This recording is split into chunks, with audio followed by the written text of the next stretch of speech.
Hello everyone, my name is Ryan Cam, and I'm coming to you today with a bit of a different video, a video that I'm not normally used to doing, ranking videos. Now, I normally don't do a ton of ranking videos other than my best and worst movies of the year lists, but this time I'm making an exception. I am a part of a mega collaboration called the Movie Nerds Club, and everyone in this collaboration is going to be doing a top 5 Disney movies list. Joining me on this endeavor will be Rachel over at Rachel's Reviews, Larry from LC Screen Talk, Zach Pope from his channel, Alyssa from Mainly Movies, and Ren from Ren Geekness. These are people that I am either a fan of or I work with on a regular basis, so this is going to be a lot of fun. But here's the thing when it comes to my list. This is 100% subjective. This is not the correct list. This is my list. These 5 Disney movies are my favorites. These are not the best. These are just my favorites. And I go into this knowing that my fellow collaborators are probably going to have vastly different lists than my own.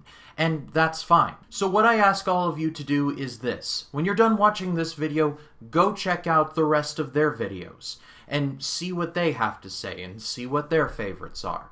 This movie-type discussion is just what makes my hobby just a lot of fun. But before we get into the actual list, I want to address some honorable mentions. I love all of these movies, but my 5 picks are just a cut above these ones. These honorable mentions are still really good, just not as good as my 5. And my honorable mentions are Snow White and the Seven Dwarfs, Sleeping Beauty, The Jungle Book, The Little Mermaid, Winnie the Pooh from 2011, and Tangled. These are movies I love to pieces, but the 5 on my list are just my absolute favorites and my go-to movies when I want to watch something related to Disney. So with all the grandstanding and hot dogging out of the way, let's begin. Number 5, The Nightmare Before Christmas. What do you get when you cross the direction of Henry Selick with the imagination of Tim Burton, the music of Danny Elfman, and some of the best stop-motion animation of all time? You get The Nightmare Before Christmas. Is it a Halloween movie? Is it a Christmas movie? It's both. I love this movie because it just feels unique. Outside of the stop-motion animation, this is unlike any other Disney movie that I've ever seen. And in a weird way, that's kind of what I love about it. It's a holiday tradition for me. I watch it every October and every December, and I'm just taken aback by how wonderful this movie is. Number 4, Treasure Planet. This, admittedly, is definitely a dark horse, especially when it comes to top Disney movies. But I have a very special attachment to this movie. It's one of the first that I ever saw in theaters. And I've gone back to it several times and have absolutely loved it every time. With beautiful animation, a great story, and some pretty good songs from Goo Goo Dolls frontman John Rzeznik, this is definitely one of Disney's more underrated movies. It's about 50 Shades of depressing that this movie never made more money at the box office, because I guess people just weren't ready for steampunk Treasure Island, but what do I know? Number 3, Beauty and the Beast. I could probably just play the titular song number and call it a day, but I'm sure you would like a little more than that, so here goes. I remember watching the original Beauty and the Beast like a really long time ago. I'm a musical theater kid, so like Disney movies were on repeat at cast parties and rap parties. In one particular one, we watched the original Beauty and the Beast. It was like 2011 or so it was still held in high regard, especially since the 3D release had just happened. And I remember really enjoying it and then just leaving it at that. And then the remake happened. After picking up my jaw off of the very dirty theater floor, I just walked out of there like, oh my god, what the hell were they thinking? It was in that moment that I realized that I had not seen the original Beauty and the Beast in 6 years, so I made it a priority to see it as soon as possible. And I did, and it was wonderful. Beautiful acting and singing, especially from Angela Lansbury, combined with memorable characters like Belle, the Beast, Clocksworth, and, of course, Gaston.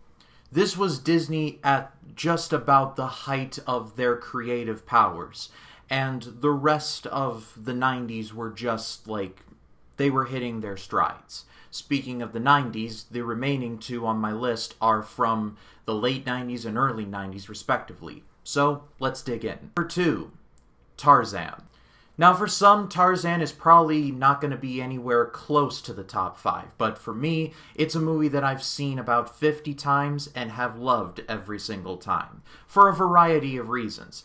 The just outstanding animation, the beautiful score and music from Genesis frontman Phil Collins, and just a generally very touching story.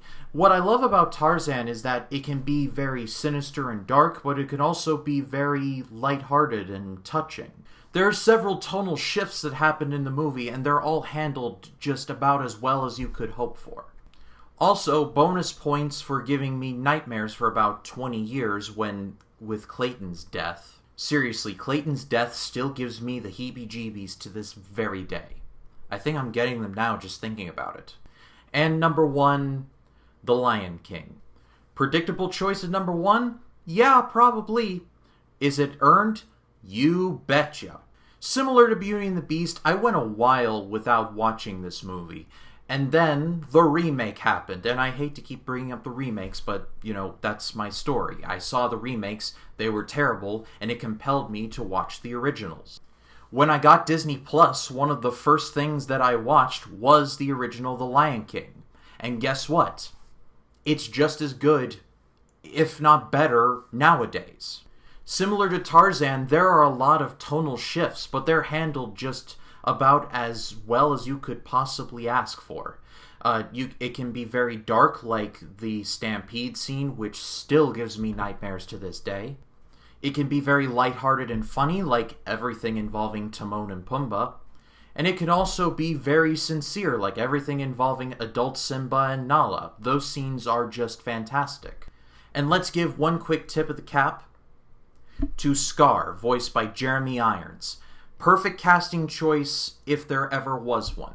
And speaking of casting choices, someone needs to give the guy who hired James Earl Jones to voice Mufasa, like, a raise. Perpetuity. Throw in a great song from the legendary Elton John, and you have my favorite Disney movie of all time.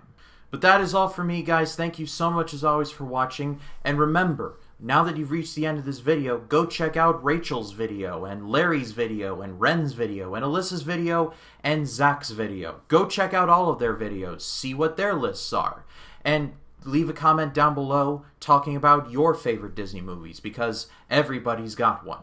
But if you like this video, please be sure to leave a like, comment your thoughts down below, and if you like this video and you want to see more like it, hit the subscribe button and click the bell to allow notifications. That way when a new video drops, you'll be the first to know about it. My name is Ryan Cam, and I'll see you in the next one.